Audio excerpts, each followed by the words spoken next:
$43,576, and to approve the Budget Amendment 2019-011 to fund the purchase, funded through General Fund DPW Act 48. This one's for Mr. Bach as well. Yes, we had a couple of issues over the summer where we had some flooding issues, and upon investigation, we found a couple of storm sewer lines that were collapsed, and we had Liquiforce come out.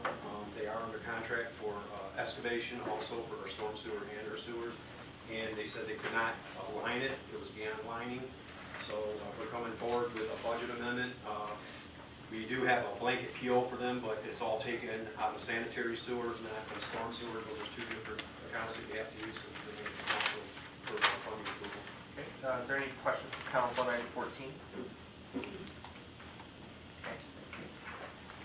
Item 15 is a motion to approve AKT Peerless to provide investigation and final assessment for the underground storage tank removal from the DPW site, an amount plus 10% contingency not to exceed $36,850, and to approve the budget amendment 2019-010, funds provided for motor vehicle account. Mr. Bach. Yes, this is for the DPW final assessment. Hopefully, this is to see if there's any remediation that may need to be done, like we did here at City Hall, where they had to remove some soils that were contaminated. We don't think that is going to happen, but this final assessment will determine that, and this hopefully will be the final round for the DPW, but it remains to be seen after they do more sampling and assessment. Okay. Questions from council on this item? Okay. Next, item 16 is a motion to receive and file the October 2018 budget performance report. Are there any questions for Mr. Kocher on this item? All right. Item 17 is a motion to receive and file the October 2018 Paid Invoice Report. Are there any questions for Mr. Kocher on this item? Yes, Councilor Rannick.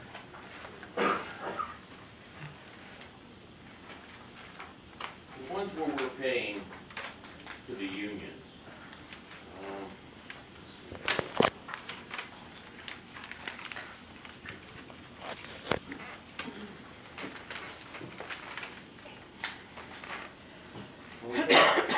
is that just something that we owed them, or was it a settlement of some kind, or was it anything to do with grievances?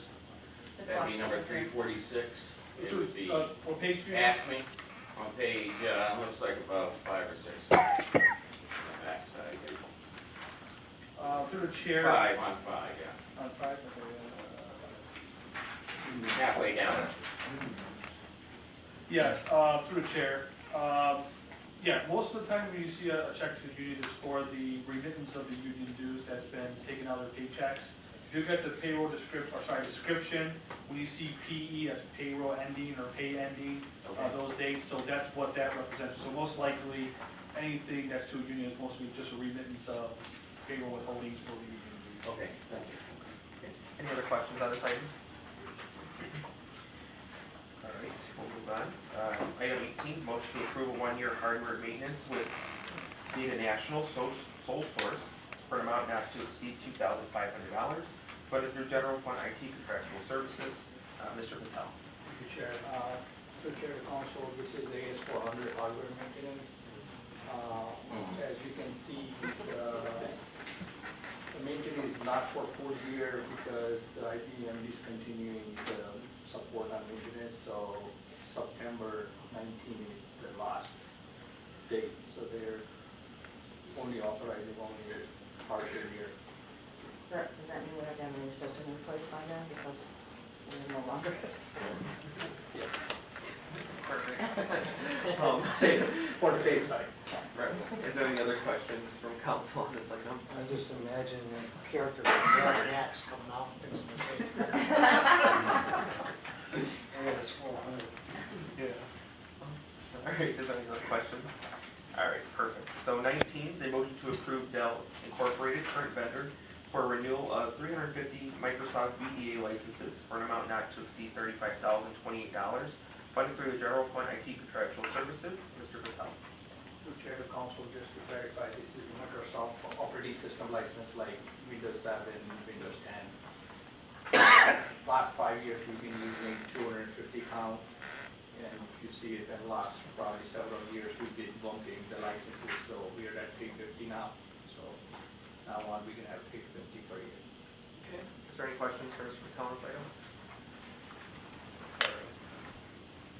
Item 20 is a motion to approve Earl's Battery and Charger Service Incorporated low bid for the removal and replacement of Zamboni batteries located at Taylor Sportsplex, including central watering system and service plan in the amount of $21,586, amount to be paid from Taylor Sportsplex operating account. This is Mr. Kovac. Thank you, Mr. Chairman. Yeah, both Zambonis are in desperate need of new batteries. We're unique in Michigan. I think there's only 2 rinks in all of Michigan that have electric Zambonis. PSX is one of the buildings, so it's a great rink. So All right, Councilman Pat. How long do the batteries last? all 4 years. These are 4 years old, and we do all the maintenance. We have a central watering system with the old ones, and you know, they run a lot. So and it's pretty representative. We get about 4 years out of the golf cart batteries as well. So. Any other questions on this item? All right, item 21 is a motion to approve payroll. Item 22 is a motion to approve the first reading to amend the Code of Ordinances, City of Taylor, Michigan, by adding a new chapter, which shall be designated as Chapter 11, Medical Marijuana. And this one, I will actually, Mr. Greco, if you wanted to go over Sure, this. thank you, Chairman Garza, and through the chair. Here this evening to discuss the proposed medical marijuana ordinance that we've had some discussions about it before here at the study session, and obviously we also had a public town hall type meeting. The version that you should have right now, yes, 11 at the top left where it says November 1, 2018, is the latest version that is very similar to the version that we had for the public meeting, but I would like to just give a brief overview about it again. It really has 2 sections. The first section is regarding the Medical Marijuana Act that provides for people to personally have medical marijuana, and it limits, and it has some stringent limits on personal grows within neighborhoods, which is you know, an aggressive part of the ordinance with respect to getting it out of our neighborhoods and controlling it. And then part 2, Article 2 of the ordinance is the Medical Marijuana Facilities Ordinance, which is based upon the Medical Marijuana Facilities Act, which we've talked about before as far as the commercialization of medical marijuana in the state of Michigan, like other states.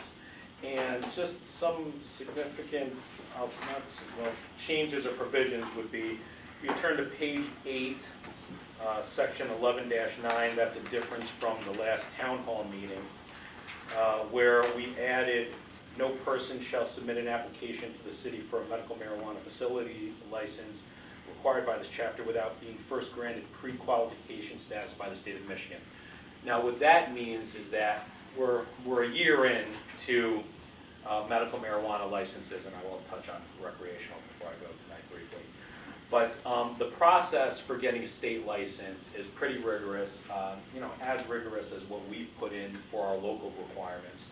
But what the state has set up is a pre-qualification and then qualification for a license.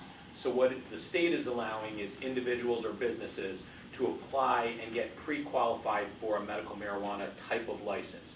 You tell them what you want to do, they do all the felony background checks, all the stuff, and they pre-qualify you so that then when you are a person or a business that has such a license that you're pre-qualified, you then go look for a municipality or a location, and then you go back to them for the actual license. Say, I'm going to be over here on Universal Drive, or where, you know, or wherever it is, and then they actually approve the license.